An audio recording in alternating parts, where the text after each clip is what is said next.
જય માતાજી મિત્રો, ચામુંડા સરકાર વ્લોગની અંદર તમારું સ્વાગત છે. અમારી ચામુંડા સરકાર તમે સબસ્ક્રાઈબ જરૂર કરજો અને આ વિડીયો તમે છેલ્લા સુધી જોતા રહેજો. વભાળા જેવી વાત છે. આજે છે 2026, 4મી તારીખ, 1લો મહિનો.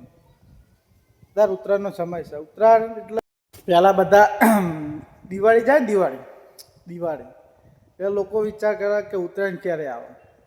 ઉત્તરાયણ એટલે બધાનો ચહીતો તહેવાર, બરાબર. અત્યારે 2026 ચાલે. અત્યારે બધા નહીં પણ 10 દાડા બાકી ઉત્તરાયણ, ફક્ત 10 દાડા. તો કોઈ ગામની અંદર, કોઈ ગામડાની અંદર, કોઈ સિટીઓની અંદર અત્યારે કોઈ પતંગ ચગાવવા માગતો નથી. કારણ એક જ છે કે બધા ભાઈબંધો, બધા મિત્રો, બરાબર, અત્યારે નોકરી કારખાનું હોય, દુકાનની અંદર જતા હોય, નોકરી કરતા હોય, બધા એમાં રસ લઈ લે હતા કે મહિનો થાય, પગાર આવે, જ્યારે આપણે પતંગો લઈએ, દોરી લઈએ, બધા અત્યારે એવું વિચારે. જ્યારે એવો સમય હતો 2014, 2015, 16, 17, જ્યારે બધા 2 મહિના દિવાળી જાય એટલે 2 મહિના પછી તમે પતંગો ચાલુ જ થઈ જતી હોય.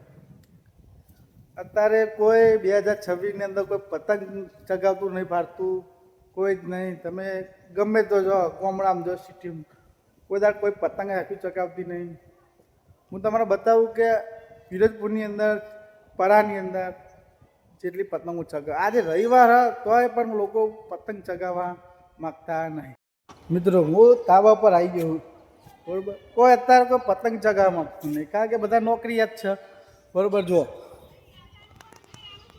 આ અમારું આ વિરજપુર તમે જુઓ. અત્યારે હું ધાબા પર એકલો જ છું.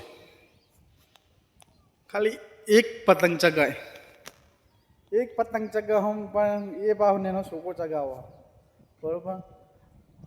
હું એટલું કહું, આ વિડીયોને વધુમાં વધુ શેર કરો, બરાબર.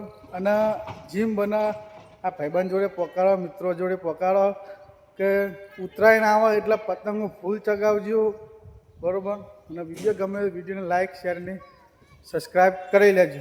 જય માતાજી.